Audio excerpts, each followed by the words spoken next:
The dust storms had been raging for hours, sweeping across the Martian surface in violent gusts, as if the planet was warning me away. I stood at the entrance to the newly excavated cavern, deep within Valles Marineris, the largest canyon in the solar system, and the kind of place where things stayed hidden.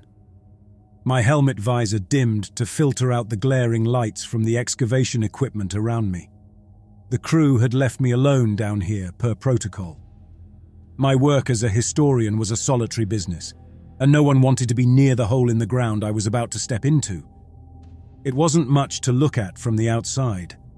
A tear in the rock, barely wide enough for me to squeeze through with my suit on. But the initial scans had come back with readings that didn't match any natural formations, and at its depth, the scanners had found something massive, a structure buried far beneath the surface, hidden and sealed for God knows how long. Nothing about this place felt remotely safe or reassuring. I keyed my comm, giving the all clear to the surface, but only static answered. I tapped my helmet, muttering a curse. Comms had been temperamental lately, something the engineers chalked up to magnetic anomalies. Mars was always full of excuses. I adjusted my helmet's internal comm settings and took a breath, as deep as the suit allowed. The suit's internal air tasted stale and dry, nothing like Earth where I'd grown up under open skies and trees that swayed in the wind. But that was a distant memory now. The air here was recycled, manufactured, and controlled, just like everything else about life in the colony. "Time to see what's down there," I muttered. As I descended, the narrow passage opened into a sloping corridor carved from the stone, leading deeper into the Martian crust. The walls were unnervingly smooth, as if melted, their surfaces occasionally marked with alien glyphs. The drone's feed on my HUD flashed, then cut out entirely. The comm signal was lost. I gritted my teeth, trying to re-establish a connection. "Surface, this is Harker. Do you read?" Nothing. Only that unending, suffocating silence. I was alone, and I didn't trust it. Against my better judgment, I continued further. I passed through corridors that twisted like veins through rock, claustrophobic and choking, every step an invitation for something to reach out from the darkness. My codex beeped periodically, attempting to read fragments of symbols carved into the walls. Without warning, my HUD displayed a message. "Error, containment field." I stared at it, dumbfounded. Containment? The codex hadn't provided that word in any of its translations. I scanned the symbols again, but they refused to resolve into any language I could make sense of. The silence around me deepened, wrapping itself around me like a noose. I thought I heard something, a faint noise, pulsing rhythmically.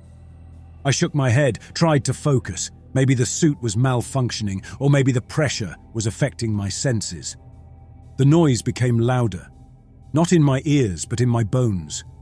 It was a strange, unsettling frequency that felt almost organic, if that made any sense. I kept moving, driven by a combination of dread and twisted curiosity.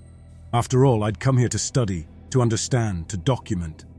I finally reached another chamber, and this one was different. The walls were covered in symbols, sprawling and intricate, with a focus I hadn't seen in the previous chambers. Here, they were carved with purpose. I aimed my codex at them again, my hands steady, my heart anything but. The translation appeared rough and incomplete. "Do not disturb. Beneath. Containment broken." I took a step back, feeling an instinctive urge to retreat, to get back to the surface, to get as far away from this place as possible. But I forced myself to stay rooted, to remember why I was here. I was a historian, a scientist. Fear was a part of the job, but it was never the answer. I took a deep breath, letting the stale air fill my lungs, and glanced back at the path behind me. But that urge to retreat was quickly overtaken by a different thought, an impulse I couldn't quite shake. What if there's something down here that humanity needs to know about? I raised my hand, activating the last drone. It darted forward, its lights illuminating the walls. The drone's feed flickered in my HUD before stabilizing, revealing a narrow passage that curved down deeper into the rock. I braced myself, checked my suit's seals, and stepped forward, toward whatever was waiting for me in the darkness. The first sense of alarm didn't hit until the drone lost its signal. I tried adjusting the frequency on my HUD, but every attempt to reconnect was met with static. Even my suit's diagnostics had begun to act up, displaying random symbols that made no sense. I thought of turning back, but curiosity kept pushing me further. I was a historian, a professional skeptic, some might say, and a cavern filled with alien artifacts wasn't something you abandoned just because your equipment was acting up. The corridor ahead was lit by the pale glow of my helmet's light, revealing glimpses of alien symbols that marked the walls with methodical precision. I raised the quantum data codex, pointing it at the symbols and waiting for a translation. The words that appeared on my HUD were cryptic and incomplete, as if they were trying to say something but couldn't. Containment, protector, and then oddly, sacrifice. Those last few words sent a chill through me. What exactly had they been trying to contain here? I keyed my comm again, hoping for a reply. "Surface, this is Harker. Come in. Comms are down. Could use a bit of help navigating down here."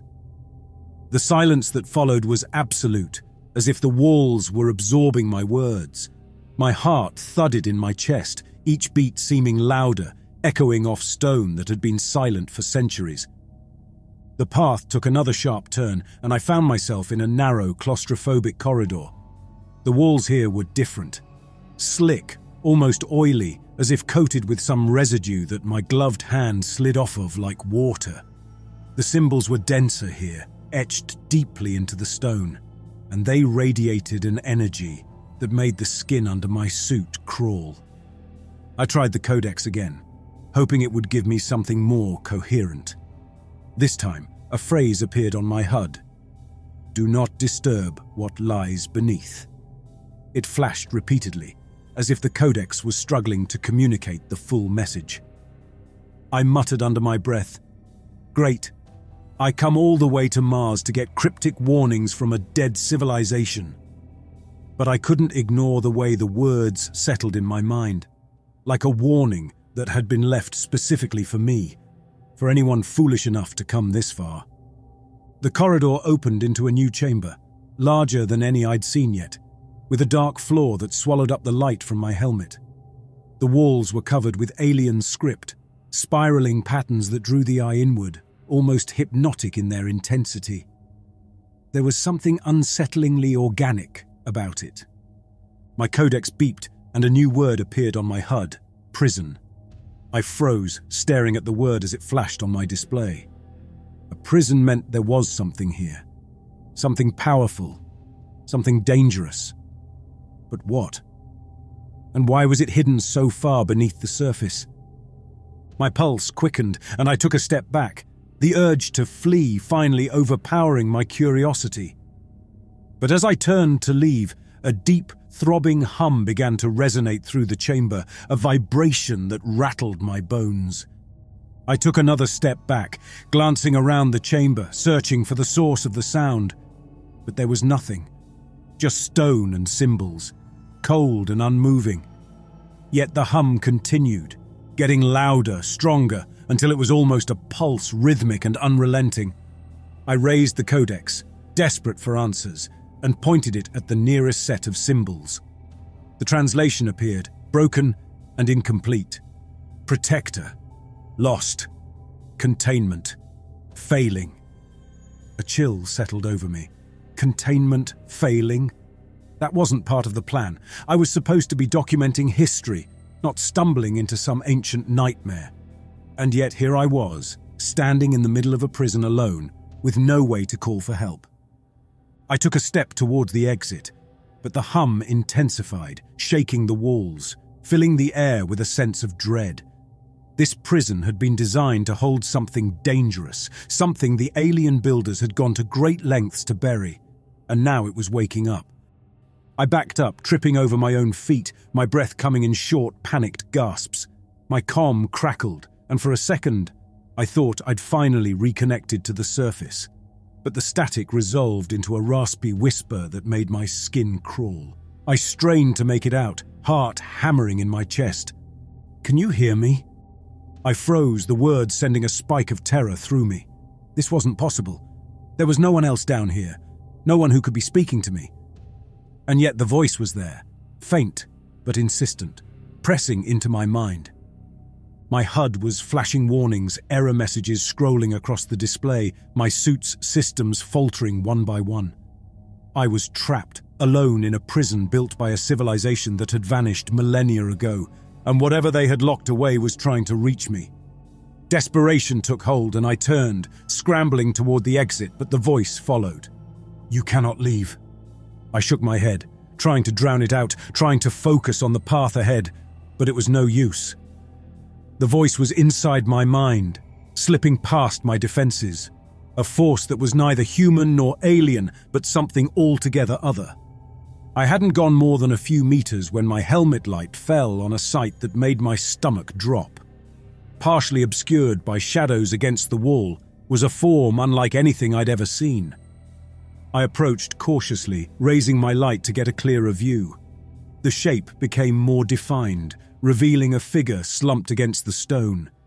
Its body was skeletal, limbs angled as though caught mid-motion in a desperate attempt to flee. Jointed limbs sprawled across the floor in awkward directions, with one arm stretched toward the corridor I'd just come from. Its fingers, narrow and almost claw-like, were embedded into the stone, as if it had tried to drag itself forward. The skull was like nothing from Earth, a broad, complex structure, with 4 empty eye sockets arranged symmetrically, giving it a hauntingly watchful appearance even in death. The mouth was slightly parted, showing rows of thin, interlocking teeth, as if caught in a strained breath that never came. The body had decayed over millennia, leaving only fragile fragments of bone and faint traces of what might once have been tendons, shriveled and barely clinging to the frame. A cold unease crept over me as I studied the remains, a growing certainty that this being, whether it had been one of the builders or some unfortunate guard, hadn't intended to die here. Its position, with limbs contorted and fingers embedded into the stone, told a story of panic, of a desperate attempt to escape. My codex flashed as I scanned the remains, struggling to process the form. There were traces of markings along its bony arms and legs, symbols similar to the ones etched along the walls, a language maybe, or some kind of ritual scarification. I had a strong sense that this creature knew what was hiding in the dark below. I backed away slowly, half expecting the skeleton to move, to reach out with that clawed hand and drag me down. But it remained still, its ancient sockets fixed on the corridor behind me, as if forever watching, forever fearing what lay beneath. Taking one last look at the remains, I whispered, "What the hell did you lock up down here?"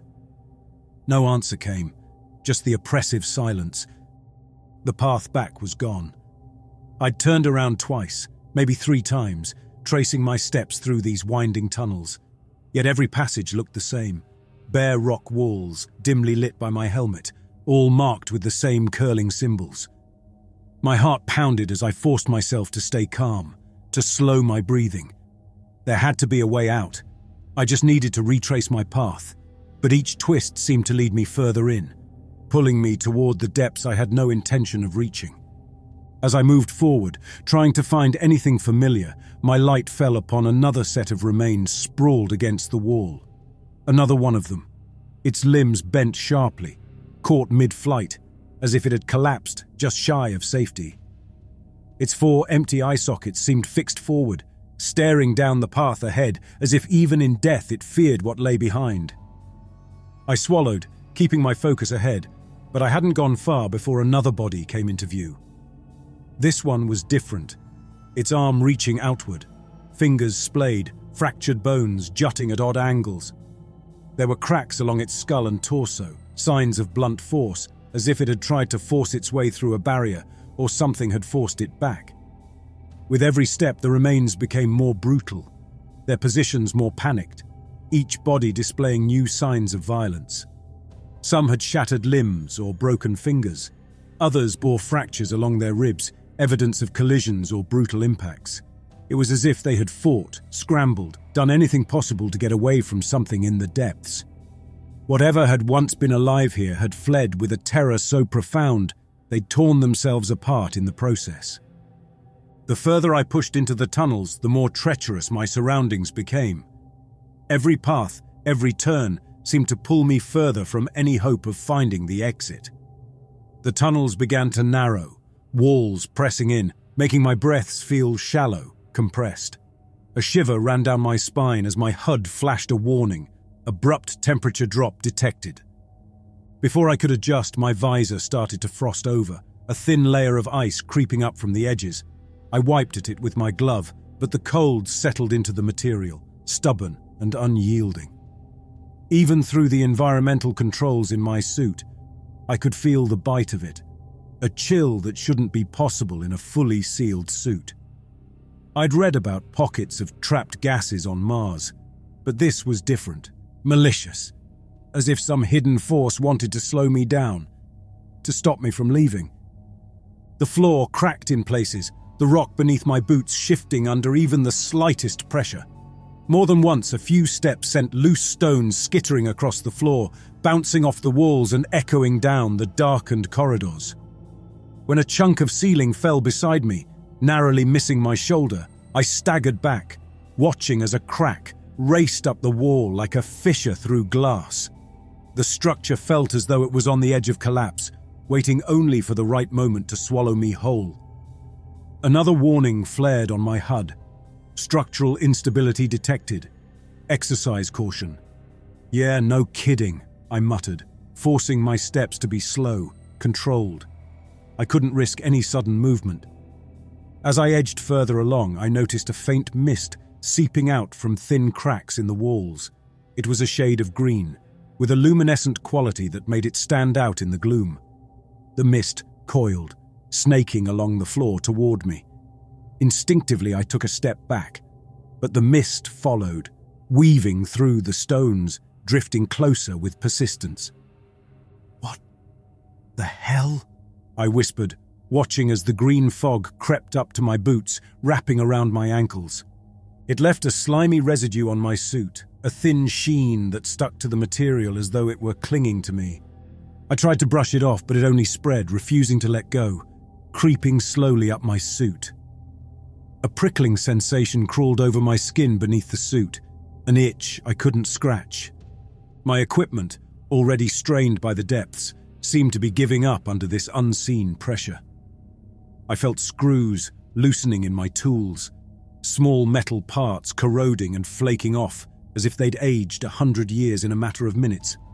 My codex, my lifeline to understanding this place, flickered erratically, its screen displaying symbols I couldn't recognize, then blanking out altogether. "What is this place doing to me?"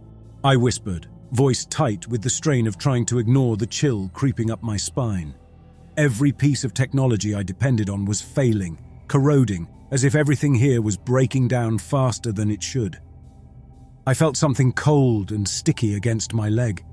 Looking down, I realized that patches of the walls were covered in a thick, mucus-like substance, glistening in the dim light. The organic material latched onto my suit, stretching in thin, translucent threads as I tried to shake it off. But it clung stubbornly. It crawled, slowly but surely, creeping up the fabric, defying every attempt I made to brush it off. Panic started to build in my chest. I'd read of mold-like growths in hostile environments, but this felt sentient somehow, creeping up my suit inch by inch, embedding itself into the material. I could feel it, almost pulsing, as if feeding off me, leaving my suit feeling heavier with each step. "Get off," I hissed, brushing at it in a futile attempt to dislodge it. But it clung, its texture slimy and insistent, spreading over the suit fabric in thin, spidery patterns. The hum from earlier began to grow again, low and rhythmic, vibrating through the walls, through my bones. It echoed down the tunnels, filling every shadowed corner. There was something here, something that didn't want me to leave, and every inch of this place was aligned with that purpose. As I moved further, the tunnels seemed to twist around me. The walls were shifting, pulling me deeper into the bowels of this Martian prison, guiding my every step. I couldn't remember how long I'd been down here. My HUD's clock had stopped, glitching between numbers that made no sense, my codex flickering in and out, symbols overlaying my vision before fading away. Suddenly, the world blinked out. A split-second flash, and I was somewhere deeper, the tunnel behind me different, as if I'd walked further without realizing. I took a step back, my heart pounding, struggling to remember how I'd gotten here. A few steps. Hadn't I just turned that corner? I couldn't even remember walking. My breath echoed in my helmet, the mist around me thicker, almost cloying, drifting in green currents across the floor, curling up along my legs like probing fingers. I kept moving, but with every step, that same flash would come and I'd find myself even deeper. It was like being pulled through time itself, yanked forward, losing whole stretches without any memory of how or why. Another flash, and I felt a presence around me, something massive, something pressing down from all directions. I froze as that green mist coiled up from the cracks in the walls, surging toward me in dense clouds, filling my vision. I stumbled back, but it was too late. The mist enveloped me, pouring through every gap in my suit, clinging to my skin, suffocating. I choked, struggling for air that wouldn't come, my lungs seizing up as it pressed in on me, squeezing, invading. There was a malevolence to it, a seething hatred that seemed to claim me. The mist filled my visor and my vision blurred, darkening to nothing as the presence wrapped itself around my mind, smothering every thought, drowning me. When I came to, I was no longer in the tunnels. I staggered, feeling solid ground beneath my feet, disoriented by the sudden change. The air around me was filled with the sounds of shouting and the blare of alarms. I looked around, struggling to see through the thick green mist clouding my visor, realizing that I was back in the colony. But it wasn't as I had left it. Panic surged through the corridors, people shouting, some running, others lying unmoving on the ground. I could hardly see, my visor smeared with a slimy green residue, the same mucus-like substance that had clung to me in the tunnels. I tried to rub it off, but it was everywhere, thick, slimy coatings coiled around my arms and legs, sticking to my suit like a second skin.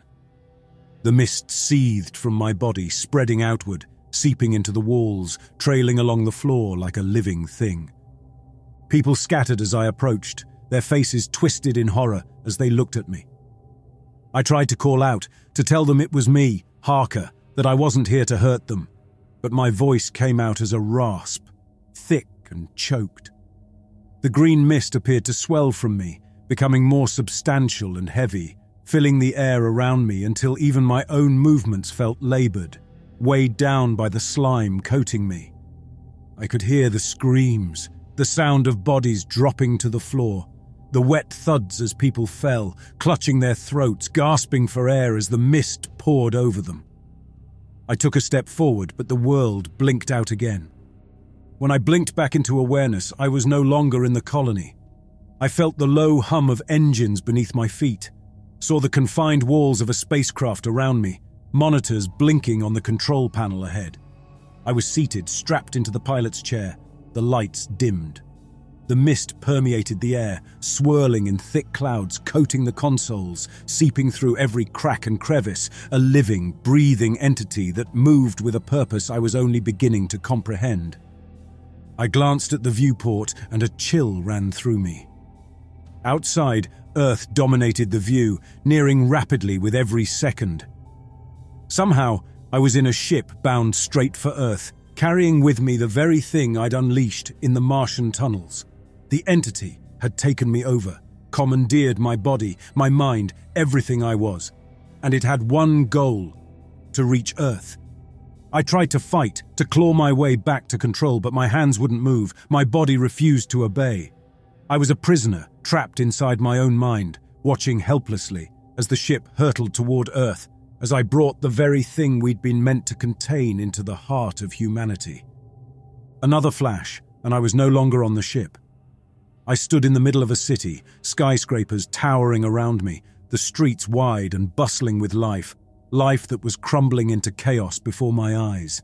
People screamed, their voices merging into a single, desperate roar as they tried to flee, clawing at their throats, gasping for air as the green mist filled the air.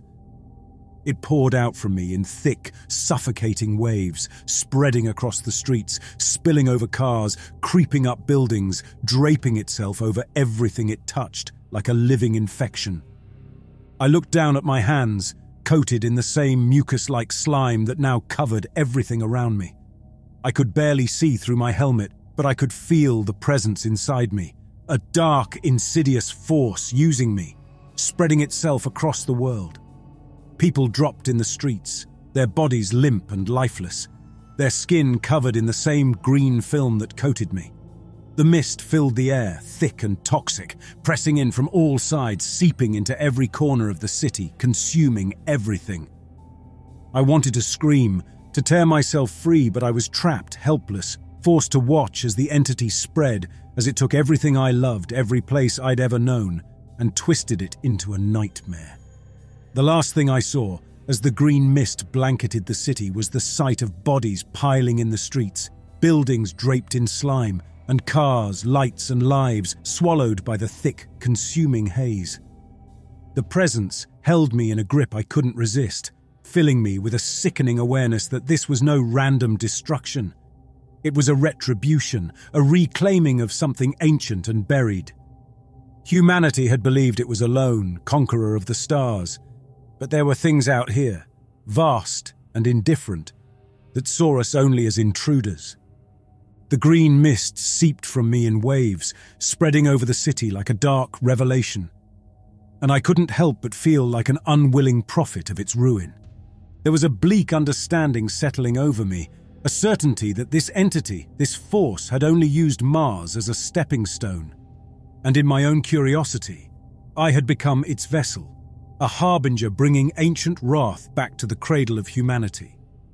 As my vision faded, the weight of the presence within me grew overwhelming, as if I were dissolving, a mere conduit for something far older, far greater. My last thought was a distant one, hollow and resigned, that humanity's ignorance was its own undoing. We had reached into the void, and now the void was reaching back. The darkness swallowed me, and everything I was, everything I'd ever been, faded into oblivion.